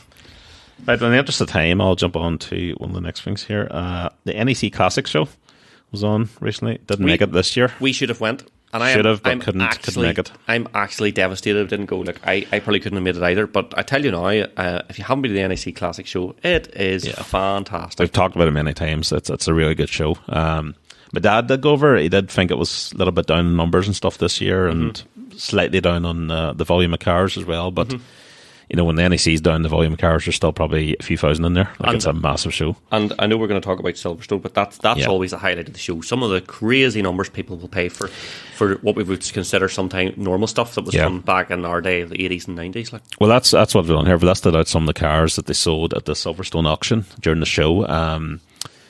There's a long list of cars, maybe over 150, but there's a lot of classics and really, really old vehicles. I've listed just a few of the kind of modern classics that people in our mess would typically be interested in. And I know you've spoken, Andy, a few times just about general prices and things for modern classics, and is the market about to explode, or is it about to stagnate? But if you look at some of these here, it's really interesting. A 1996 Corrado VR6, 49,000 miles, sold for 25 grand. I was going to ask, what was it, a VR6? Okay, so 49k, 25k. Now remember, these are the auction sale prices, so you add on another 15% for fees and bits and pieces. So people that are buying it are aware it'll probably end up at 28, 29. With a Golf GTI Mark II, 27,000 miles, Conquerors edition, 27k. How many valves? And 8 valves, I think. And 8-fold, yep. and big bumper or wee bumper, or is it? I didn't look at the bumpers, sadly. Oh, fuck. I'm not a golf nut. If we had some Vadgers on the show, they would be asking these questions. But that's still for a 8-valve, 27k Conquerors, 27k. And I think I talked on this podcast about trying to buy an 8-valve. Just after the start of COVID. It's in the family. It's still in the family. It still hasn't moved. That's right. Remember your uncle or something, was it? Yeah. So, no, but... no love there? No, not my uncle. That was someone else in the family there. But they've had it since new. But anyway... What else we have? We had a Focus RS Mark 1, car close to my heart. Had one many years ago and just loved it. I thought it was one of the best cars I ever had. 21 miles, so basically brand new. I did say it's in time warp condition. So that's getting into bigger figures, 75 big ones. It's a front-wheel drive Focus RS in a small body. I know people think they're great, and I know you have a connection with one because you had I know what you're going to say. Is it worth 75 grand? No. Not What I'm going to say is it is not worth 75 grand. Not the drive, but as if you're an RS collector and there's plenty of Ford fans out there, it probably it would be worth it to lock it away, especially for those kind of miles. 21 miles. It's unreal. Even worse than that, a Renault Clio V6 Phase 2, 13,000 miles, so it's had a bit of usage. Not new by any means. Acid yellow. I think there was something like 1,300 or 1,200 of these cars, and there was only 21 in this colour. And this is one of them, 92,000. 92 grand for a price of a decent house. For a fat classic Clio that didn't drive particularly well. Tried to kill you at every... Well, the Phase 2 was better, remember? They were the ones that got more favourable reviews. But that was back when Renault had enormous cojones. Yeah. To do something like that. To put a V6 mid-engined. I remember Max Power years ago when they first came out, they reviewed it and they said if one of your mates told you that he was going to strip his Clio out, make it wide arch and put an engine in the back, you tell me he's another. Mm-hmm. But Renault went and did it. Yeah. And I think it's Renault Sport and Dieppe who build these things, and Renault Sport and now Alpine, but they just build great cars. I think all that Renault Sport stuff is so much better built and so entertaining. Yeah. Drive every one, even the crap ones are still brilliant. Even like the 1600 turbo auto only Clio 200 was still. I think I drove it around the ring. It was great. Yeah. Great fun. Even the Pure ones still. Even the Pure ones are class, and then all the trophy stuff and all. It's just all that stuff's mega. What else we got? We got a Focus RS Mark II RS 500 edition. That was one, if you recall, it had kind of like a matte black one. Wrap. It wasn't wrap. I don't think it was paint. I think they were actually wrapped. Yeah, they were wrapped by Ford. 100 grand for that. 100k for that. Now just under 1,000 miles. Yeah, big money. Big money. Honda NSX. That's more like it. 1992, red, 11,000 miles, one owner, 112k. What money, Gary, would get you into one of the last NSXRs? The Type-Rs. At one stage, that's what they were going for, around 110, 120k, but I'd say now 200 up. Those are. Wow. Yeah. Those are. The white ones with the red seats and everything. Peak Honda. Just work of art. Still get really good reviews. Every now and again you see one in an article and they're actually comparing it against modern stuff, and fair enough, it's down in power and all that there, but as a driving machine, like, it's just unparalleled. Well, that's where I think it was Evo pulled one out for a test in the last they still look great, especially in that white. Earlier on this year, it's something's really good when they bring that out and say, right, what was the yardstick of really good before to see, do we still judge things in the same way? I love that sort of consistency exercise. What else? I would have loved to get a nosy around that. That's the sort of thing. So things on your list, and I like your list. So, contrary to popular opinion, I would have had a good look around the VR6 Corrado because I think they're a much better car than the Golf. I quite like them. Pablo had one, if you recall, years ago. I drove it, and the sound was the thing that stood out for me. Just sounded brilliant. Probably had a K&A and all that, but just a real nice burble up. Remember the spoiler all went up in them? They were very unique so looking. Cool. And I had a good hook around the Mark II, not the blue oval. Sorry, NSX. Wow, you see, this is the sort of stuff. That's what I love about the Silverstone auctions. Where modern classics, and there's much more than this. You know, just go around and poke around that stuff for ages. It's nice to get to see that. The last two on my list I actually found interesting because they're really, really similar cars. Not just in their ability, but age, mileage, everything. But the price gap was amazing. So we have a 2000 Mitsubishi Evo 6 Tommy Magnum with 30,000 miles, and then a 2000 Impreza P1 with 39,000 miles. The Evo was going for 110 grand, and the Subaru was going for 37 grand. Now, you could argue the 22B is probably the natural competitor, but to me, it's even more rare and wide arch and all that there, and it's just a bit beefier, you know. I always thought the P1 and the Evo 6 were very similar in abilities. P1 was one of my dream cars. It was a poster car for me. It was just beautiful. I think a P1, and I think I saw one advertised, or was it on Collecting Cars, went for about 30k recently, and I thought, do you know what? That's if you really want peak UK spec Impreza, not the Type-R. That's not far away. Yep. You know, I think they're a beautiful looking car. They did everything right. It's the last of the Crystal Light generation, so the body's that bit lighter. They're a good going thing. I drove one a couple of years ago, and they're quite short geared. Like, the acceleration was really, really good in them. So back to what you start with. would you, if you had £37,000 burning a hole in your pocket, or £47,000 burning a hole in your pocket, would you buy your P1 with 10 grand change, or would you buy your Civic Type-R? I don't think I could run, or you would run an Impreza every day. It's too good for that.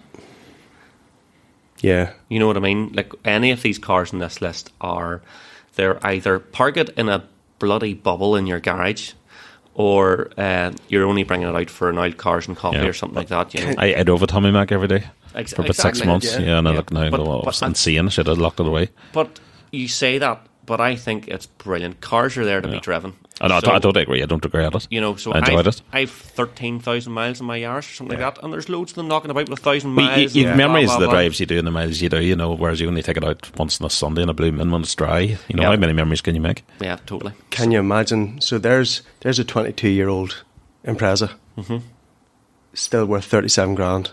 Can you imagine your Civic Type-R in 22 years? Is going to be worth, you know, they're giving you a 22 grand residual after 2 years or 4 years, sorry. And they'll still be waiting on the raffle result. Exactly. I'm still waiting on them on that. You know, there's the difference in cars. You know, people are prepared to spend 100 grand on a 10-year-old Focus. The reason I listed these is for, you know, that reason. I want to show you that I don't think the market is sinking by any means. Like, people are still paying insane money for these cars. I wonder, so then, if that's the case, and it's funny, I'm going to make all these assumptions and assertions. I remember when COVID came along and the thread was going on in RMS, and I was like, oh, everything's going to crash. Balls, was I wrong? What? Yeah. You know, but I wonder with rising costs, and I've talked to this other people, and people say I'm wrong, but I'm fine to have the conversation because it's nice to talk about. What else are we going to talk about? Complain about the price of borrowing money and all the rest. But I wonder, at that end of the market, that's collectors and people who have cash to sink into something that think they're going to be appreciating assets. But back in the normal world, I wonder, have things just tailed off where we're going to start to see a bit of normal depreciation? And I'm going to give you one example of that, right? Tesla Model 3 in the Auto Trader at the moment. It is 2019, so it's 3-year-old, so it's just finished its PCP or whatever. It would have been 40 odd grand new, and you can buy it, and it had 25,000 miles. You can buy it for 32. So it's lost 20% of its value or something like that. It's not maybe quite worth, but I thought, well, that's dead on, because buying a new Model 3 is actually 48. Yeah. So I started thinking, well, that's all right. That's lost enough of its money that makes sense to me. I think the days of maybe going out, if you had a new order for something like, I don't know, something ordinary, I think that's going to start to lose value. Whereas if someone's been buying a car in 2019 and then it's like, well, my car hasn't lost any value, but I think that's now stopped. I do think you're right, because again, I've been watching collecting cars. Renus is doing a lot of photography at the minute for collecting cars, and some of the cars going up are fantastic.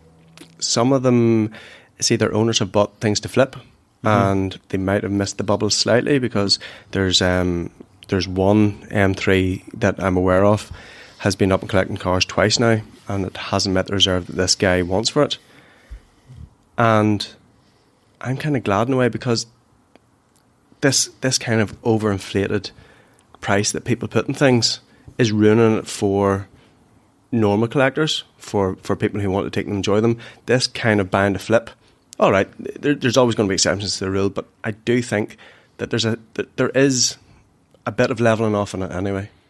It's a little bit, and I think you're generally right, Andy, although I look at the prices of this list here, and I think this is very much the EV effect. You know, these are the last hurrah, really.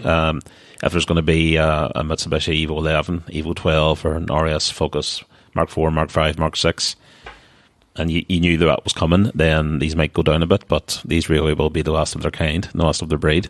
And after that, it's EVs, and we know it's EVs all the way. And I think for that reason, the prices are sitting where they are, and I don't think they'll drop even through a recession, or they might go down a little bit, but I don't think we're ever going to see them back down at 20 grand. Yeah, and look, I totally agree with you. I suppose what I'm saying is there's the normal market, the day-to-day stuff. I think it will hopefully go back to depreciation. I think it will. Yeah. But this stuff here will, you know, no one cares about a 1400 Fiesta, but an ST or RS or something like that, Yeah. it's a totally different story. Yeah. Well, I don't know. 1400 Fiestas are rarity now. Now they're dead. Now, well, you see, that's the thing. You can just imagine how someone pens the ad in a car and classic, you know. But yeah, it's interesting times. Fantastic examples. I wish we were over to see them, because that's what I love about that show. Is you can actually get a good nosy around this stuff. Yeah, so I've been looking at different things. You know, one of the big things I'm going to go back to is, you know, when we're talking about cars, the members thread in RMS, and we do talk about it every now and then, but just recently it seems to have blown up with, you know, such an eclectic mix of different things. You know, we've got 2 brand new C8 RS6s, which I think when we're talking about real world performance cars, supercars, the RS6, you know, and again, this is where it's going to be interesting to see what the new M3 estate does, because Audi have really had the fast estate market completely sewn up for so long now. For sure. And when you look at that RS6 with those big fat arches, the wheels that just fill it, huge brakes. I know loads of people don't like Nardo Grey, but I think, you know, the RS6 in Nardo Grey with the black wheels, the black pack on it, is just one of the most aggressive looking cars on the road. The presence they have for an estate car is unreal. You could argue that BMW missed a beat for such a long time by not having the fast estate, but equally, I was always surprised that Audi never replaced the original saloon RS4 with a wide arch, you know, the C8 and whatever the next model was. Especially when BMW were bringing out the X-Drive M3, and they've got a four-wheel drive saloon, a really fast one. You know, there's a big big brand following for Audi, and I just thought the car like that would really sell well. Would really sell. But then again, you know, it's you know, you're looking at Jamie's one and that beautiful like purpley blue colour fills and that. Like Nardo, I said they're two stunning cars, you know. And again, the Twitter feed, you look after the Twitter feed now, because again, you're just getting more and more pictures of these cars coming up, and they're fantastic. So they are. Like, I don't actually look after the Twitter feed. Well, I sometimes dive in, but hats off. Elon does. Hats off to the guys who are posting away on it, because they do a great job, and we have so much amazing stuff in RMS, so we've always great stuff to post on social media. One of the ones I sat and looked at, there's I can't remember what his screen name is, but it's Ronan Still Point Photography. He owns that the 79 Cadet, and I sat the other day, I had a half an hour sitting, I was just taking a bit of lunch, and just to read through that build thread, you know, from what happened from the original car being written off when he was leaving the built event in Belfast to getting a shell that was nearly too good to do things with. But when you look at what this guy's done now, it's honestly, if anybody hasn't taken the time to sit and read through it, take 20 minutes of your day and go through that there build thread to see how things can be done properly. When you go to the proper guys who can fabricate, the proper guys who can paint, like this thing, I messaged him the other day because it's almost going to be too good to be taken out, and his answer was back. He says, "When this is out, I'm going to drive the wheels off it." Like, fair play to him. Fair play to him. It's fantastic, but again, there's just that's one of the things that, you know, and I'm not blowing smoke up your ass here, but that's one of the things I love about RMS is this podcast is not here to talk about how great RMS is, but it is. But you know, for listeners who may not be on RMS that often, or you know, I would just urge them to a word from our sponsors. Yeah, to drop in and have a look, because just that eclectic mix of a 1979 Opel Kadett. You know, there's a 360 CS rep on, which has had like every single thing done to it. I clicked on that thread and read the title, and in my head I had MR2. You had an MR2 in your head, yeah, and then I realised it actually is a real Ferrari. It wasn't even emulating another Ferrari, but a 406 coupe or anything like that. Yeah, but even so, the spec on it is incredible. Yeah, it's just amazing. It's frightening, you know. And again, just every, you know, that's another build that has been left with no stone unturned, because he's doing what he's want. This is his dream car. This is the car that he dreamt of when he was a kid. He's in a lucky position that he's been able to afford it, and now he's building the car that he wants, as opposed to one that he's just bought. Yeah, it's amazing. You know, and fair play to him, because not many people would even touch a Ferrari, like modify it in any shape and form. Yeah, you know, so he's got big balls to go and do it. He absolutely Why not? has. Fair play to him. Yeah. And again, more and more of these cars, it's one of the cool things. So at this time of year, there's loads of cars and coffee events, and these guys are taking their cars out and they're driving them to it. And funny, that's one of the things that I've missed out in so many kind of cars and coffee this year, because just with so many different things on, I think there's been a slight overlap with them, and it's obviously been unintentional from but I think we're all just so happy to be getting out and about and driving and again doing that thing that we talked about a couple of weeks ago. Just jumping in the cars on a Sunday morning, going for a run with your mates, having a cup of coffee, having this and that, having a look around people's cars.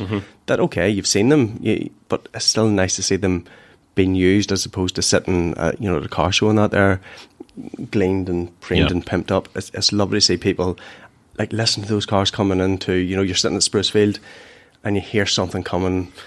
Not even hard, but just the noise of it and coming off the roundabout and giving that last wee blip just before you come in. It's just, there's something so cool. So I have missed out because it's one of the things, as we're all getting that wee bit older and that there, we've got things to do with our kids. Our Sunday mornings aren't what they used to be anymore. And I think it makes it all the more special when you can hop along and have 10 or 15 minutes with your, with people who you're friendly with, people who you talk to through the forums, Facebook, whatever else. It's cool to be seeing it. And the good news is soon you'll be able to book a self-driving Uber for your kids, and then you can go to Cars and Coffee. I can go to the Cars and Coffee. Send them on the lap of Loughney. I'll be back in an hour.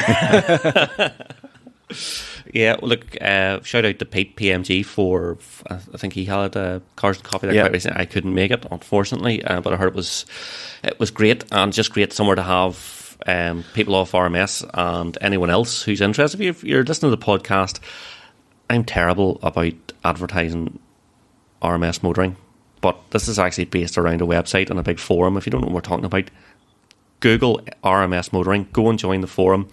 It's free. You can go and talk to people, read people's threads. More than welcome in anything that's going on. I should really do some sort of like pre-recorded jingle ad, shouldn't it? Because I'm just not into the whole self-promotion thing whatsoever. Build it and they will come type approach has always fairness, been my way. The prompt cards that you hold up for me and Gary, like, now talk about it. Shush, Gary, shush. We get the hint. Couple more events. So Bishop's Court has been very much in swing recently. So it has been, there's been a crowd have taken on the diffing and drifting events. And it started off, obviously just a lump of guys who were interested in going out and shooing the back wheels off their Lexuses and that there. But it's grown and grown and grown, and it's turned into such a really good event at the minute. And obviously, Ben spoke to us in the last podcast, so it's moved from not just diffing and drifting, that there's going to be drag days and everything held at it. So that's something that I was speaking to a couple of guys to get in contact with you, just to kind of so that we can add it onto the calendars and stuff, because I know there's one coming up just before Christmas. They're normally held on Sundays, and if you're into that kind of scene at all, Bishop's Court, and they've spent a lot of time and money kind of making the place very accessible to people to come down and watch it and that there. So it's somewhere I haven't been. I've been out on the circuit, but not out where they do the drag race and the drifting in years and years. And I used to do the drifting there, and probably done the odd bit of drag racing and different and all the rest, back in the... You should probably go and do a wee bit of it just before February comes around. Oh, you reckon? I reckon. Hey, will you be down practicing, will you? I think I need to. Good. Get the pressure on. Get the old muscle memory warmed up. Absolutely. Did you know that the GR Yaris is faster to 30 miles an hour than a GT3 RS? Wow. Or is it just a GT3? Just a 30. So if we're doing it to 30 miles an hour... But then the i3 is faster than most cars to 30 miles an hour. Doesn't say much. Bishop's Court, always a really good following. Always good contingent coming up from the south for those types of events too. It's a good spot. Yeah. Excellent. One other thing I said, again, I was talking about the F1. I know a lot of you guys are nuts about it, but I'm not that concerned about it, to be perfectly honest. Although what I do love is the Netflix series, because Drive to Survive. I think it's just been brilliant watching. So I'm really looking forward to this season of Drive to Survive, because from everything's been said. And then the only other thing with King Lewis, did you see the video of him drifting? Speaking of F1. Yeah. I think I was the one who posted that. What was that about? Like, why did they end up in an R34 in Japan? I don't quite know. I think it was... And what flavour was the smoke coming from the transmission tunnel? Through the transmission tunnel. That would be a kind of hairy one on your Arthur, because They're not cheap. Have a Google. Not replaceable either. For Lewis Hamilton R34 Japan, and you'll see what we're talking about. So he's out cruising about in a on GTR. Tokyo Drift. Yep, doing a few hoops, as you would. As you would. That's good to watch. What else, Ross? There was a few other things. The only other thing when we're talking about the price of cars and that there, did you see where BMW have released like a special version of the original Batmobile, the 3 Can I CSL? punch them again? Man, have you seen it? Lost Have the you, plot. Andy? No, I haven't seen the picture of it. We'll get this put in the show notes as well. But I'll show you this, Andy, because you got to see it. It's and if we don't put it in the show notes, Google it, because sometimes we say Google we'll it. put it in the show notes and we don't bother our arse. But maybe someone else will post it in the thread on this podcast. that's not, so yeah, down there, the 3.0 CSL. so if you look at that there, and then let's get the original CSL Oh, so this from is the a 70s. this is a new bot. Inspired by the original. Oh, so it's inspired. It's not even the original. Yeah. It's not even the original. So The original is just a thing of beauty. the original was such a cool. Well, the original was it was functional and it was purity, and the new one is an M4 done up to look like it, which to me is a bit like looking at Katie Price when she's 18 and later when she's inflated in plastic. Do you know? Yeah. Do you know what that reminds me of? You know those designers that looked at the 3 Series and 5 Series and go, "Do you know what we need? A GT model. You know, like a really hideous." Yeah. That's just. Do you want to know what's even awful. more hideous? What price do you think it is? Well, how much is an M? So an M4 CSL, you're talking about 100 grand. 100 grand, 150, 180, Up. over 200k, Up. Getting into Civic money here. 350. 750.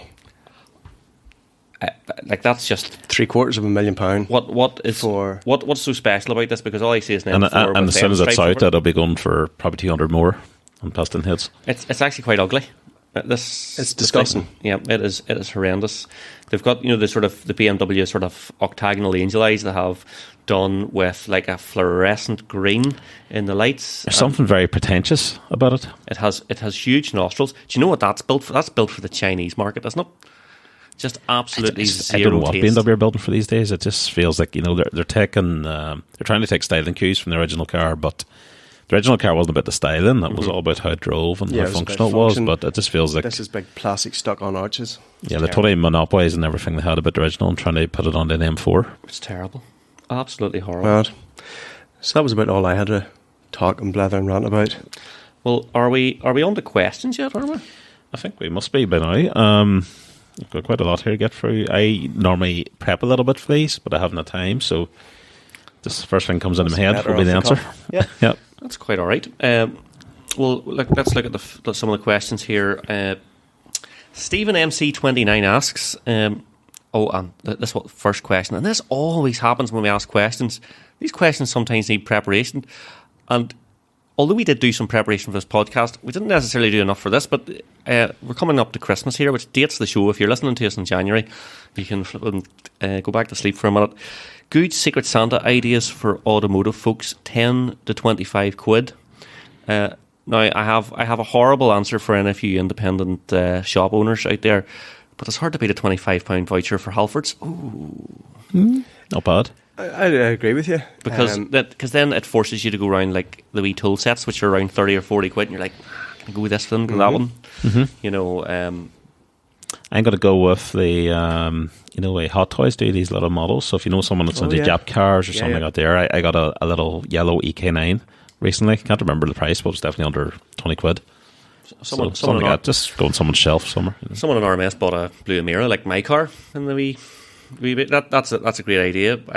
Any other ideas? I'm sure. Like let's be honest, 10 to 25 quid. My eyes are literally lighting up right now. There's not a single line in the Anacam catalogue that falls into that price range. There's Did you get an X5? fantastic local company called Anacam Automotive where they do premium car cleaning products at Sadly, out of that prices. budget. What's their Google reviews like? And we Trustpilot reviews. I think we've got over 200 positive 5-star Trustpilot And reviews. how much is it for 200 Trustpilot reviews? Just buy them. Actually, well, talking about Trustpilot is a completely different conversation. But holy shit, talk about how they want to price things. Mental, absolutely mental. Oh yeah, the big money. But But yeah, so Anakim Automotive, you can buy £25 gift vouchers, no problem at all. Look, cleaning stuff is quite good. It falls into that sort of price range. Other brands are available, but not as good. Yeah, look, do you know something? Honestly, buy a gift voucher for somebody, because if you know what they like, you know, if it's car cleaning, if it's the likes of Halfers, like Andy said, I think it really is hard to go past a wee voucher, because then you're allowing the person to buy something or put money towards it that would be useful to them. Do you know what I love? A wee Amazon voucher. See, when you put and you've a wee bit of credit, and you go and buy something, and it's like you've been charged zero, and it's like, bonus. It's like win-win. Can you get you know, the wireless charging pads for cars now for your iPhones? So would they be under 25 quid? Maybe. One that doubles as one of them kind of grip mats, and you set it in your dash and charges. Yeah. Maybe there's nothing like that in the market. I could have cracked onto something there. That's not a bad shout. But 25 quid is doesn't go far these days. Like how far would 25 quid take you in terms of diesel? About 100 mile? If even that, yeah. Depends what month. Yeah. Yeah. You know, so you give someone 25 quid to feck off. They don't actually feck off very far. But there you go. So we reckon cleaning is a good shout for 25 notes. What about an entry to events? So for my birthday, my brother bought me some tickets to comedy shows and stuff like that. That was great crack. But I'm just trying to think, is there any events you could buy someone if like a drag racing entry or something like that? Maybe. Yeah. You know, so there's stuff like that going on as well. You could do something might get you 4 minutes and something at Rally Square, isn't it? Yeah, well, but that's an idea for maybe more. But yeah, you get 50 quid towards Rally Square. 25 quid for 4 minutes could get you a whole lot of things. Exactly. It could get you in bother. It's maybe one of those things you say, right, I've bought you... Coming back to the Ford Escort. I've bought you the £25 or £20 ticket to the NEC Classic Car Show. You just need to spend the other 300 quid to get yourself there. But I would highly recommend it. The next question is dream automotive holiday. And, well, my first thought in this is, well, obviously you have to be driving somewhere. It has to have amazing driving roads. What I would love to do with the Lotus, pick it up, take it down to the south of France, and then take it back through Cherbourg, Rosslare, and back home. That's my... I have this idea in my mind. Will it go that way? Probably not. I'll probably end up picking it up from Belfast.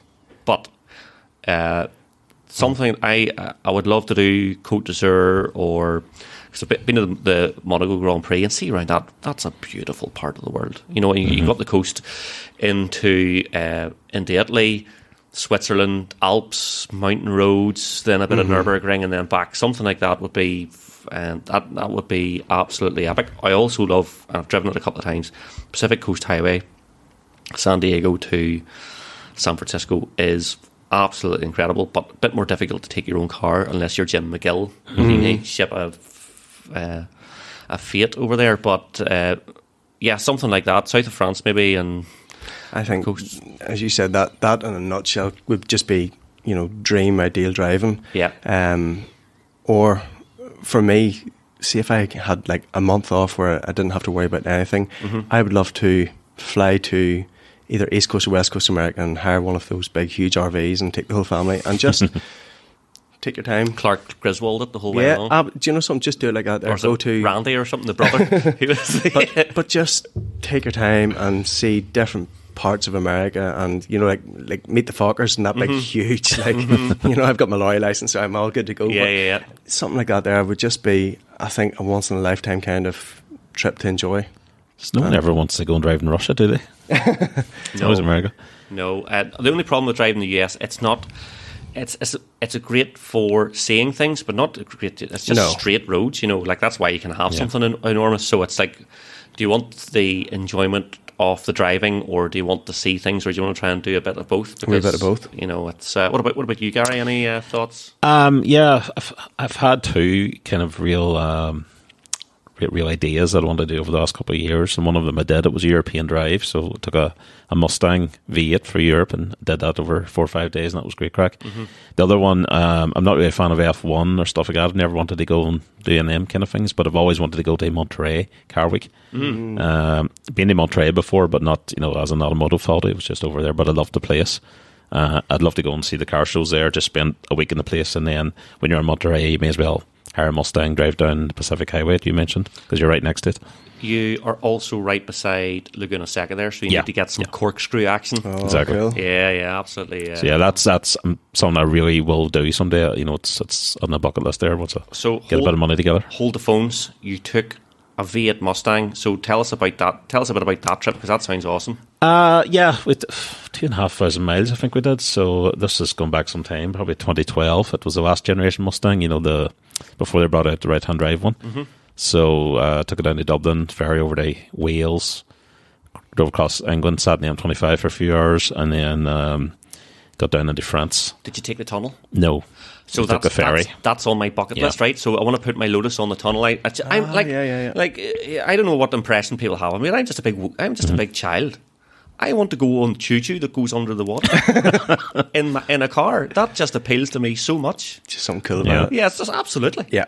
So anyway, so you got. That was it. Yeah, I just got into France and drove through France and made a few stops, and then down through Spain, kind of the right hand side of Spain, and whole way down to the bottom and Costa del Sol, and went and hit up Marbella and looked at the nice cars and things there. That's just fantastic stuff. There's actually now, I see a couple of weeks ago they released there's news of a new ferry from the south of Ireland, from Cork direction, right down to Spain. Yes. So you can now ferry. It takes 29 hours, but it means you don't have to go through England or get those multiple ferries. So if you wanted to drive through Spain or start off there, it's an easy way to get across. So that goes to, I think, Bilbao or somewhere like that in the north of Spain. So apparently, is that the Bay of Biscay is that you go through? It can be interesting if you don't have a strong stomach. But yeah, I think that's the way to go. If you ever watch Harry's Garage, he took his, what fleet was it, Testros or 550 or one of his 80s Ferraris anyway, and he took it like Portsmouth or something like that down to Bilbao, and then he drove it to the desert. So he did, and that's in Morocco or something like that. Yeah, and you can get is it Gibraltar? It's like Top Gear things they used to do. They were always ending up in the desert or some mountain road somewhere. Yeah, but that's all perfectly possible. Like, you can just go to Spain, drive down, get across to the north tip of Africa, and away you go, which is mad. I tell you what, see if you want to have your eyes opened about driving trips. There's three. Well, it's one TV show you have to watch, which is the Ewan McGregor, Charlie Berman, long way round, long way down, and long way up. I've watched all three of them, and my wife loved them as well. And the long way round when they go through Russia, you just couldn't do that now. That's of its time, that trip that they did, but. All three trips mind blowing, and two brilliant guys where you could just see falling in with.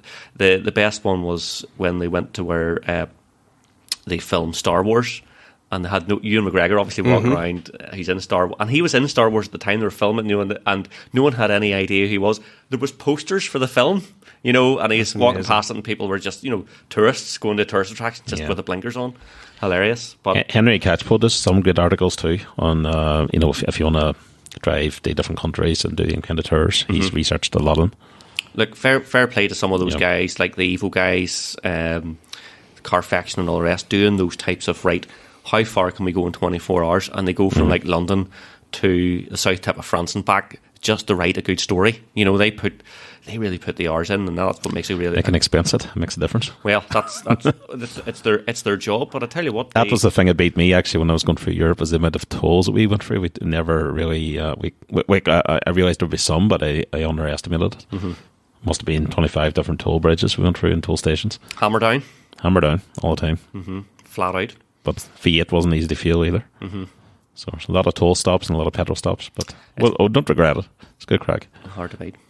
So well answered there. And you know what? The next question and the last from Stephen, one question per user. We're only on one Stephen MC 29. Through these. I know experiences of Goodwood. So automotive holiday Goodwood, absolutely top class, best car show event, live event, atmosphere, crack, things to see, fun, amazing. I have enough superlatives to say about that event, and the last time I was there, I met Pamela Valentine. So like, you can't whack that royalty with a big stick. So anyway, Goodwood, just get it done.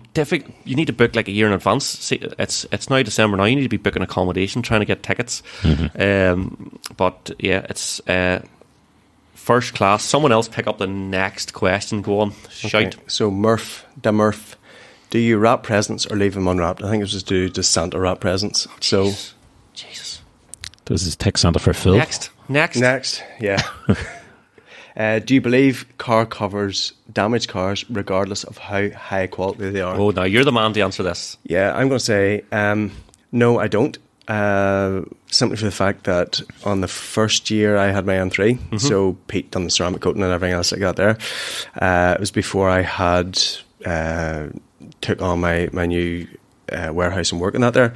So my M3 sat out for 7 months underneath a waterproof, breathable cover. Snow, rain, slush, shit, everything. And I took it off and there was absolutely no problems with it whatsoever. But again, it was an expensive car cover. It was, I think, the guts of 200, 250 quid. Big Pete would tell you, some of them definitely do. You can get micro blisters, you can get this, that and the other. But I think it's with everything, go and read the reviews on it, look at Trustpilot, speak to people who have them. That's what forums are there for. So my own opinion is no, I don't believe that all car covers can damage cars. You use them at all, Gary? I have done in the past. I'd say Ross has a more educated opinion than I do. I don't believe you can categorically say they all damage cars. I think if you buy a good one and it's used properly, the way it's meant to be used, it'll be fine. If you buy a bad one, or you don't secure it properly and there's damp getting in there and stuff got there, it could end up badly. There's just one, I just couldn't care less about car covers. I don't do them. That's not my thing. Just karaoke covers more your thing. Park, yeah. Now you're talking. So true. If you could be an influencer in one area on YouTube, what would it be and why? Gary, have you ever fancied being a YouTube influencer? No, I wouldn't be confident enough to really go on and do videos and stuff like that there, which I know you've done a bit of it, Andy, kind of test drives and reviews and things. I think if I would do anything in YouTube, I do play guitar and I've always thought I'll go on and do covers and stuff like that there, so that would be it. Ross? I can be bad with influencers, to be perfectly honest. But, do you know something? Here's my opinion on YouTube. There's too many fucking shysters at the minute trying to sell everything, life coaching, fucking pyramid schemes, all the shit on the sun. So if I could be an influencer on anything, I would just tell people to really take a look at yourself. What do you want to get from watching YouTube? Listen to some army wee pricks from over here telling you what you should be doing, what you shouldn't be doing. Go and live your life and be happy with what you're doing and speak to friends and go for drives and play the guitar and do whatever makes you happy and stop listening to what other pricks are telling you to do because they're getting paid to do it. So your YouTube channel has to be called The Voice of Reason. The Voice of Reason, yeah. So I think it's catchy. Well, look, I think the influencer, tag is pretty grim. I certainly have no idea, aspirations to become a YouTube influencer. What I did do was I thought if manufacturers or dealers have given the courtesy to give me a car, the least I can do is write about it, film it, because I think it gives them something back. Yep.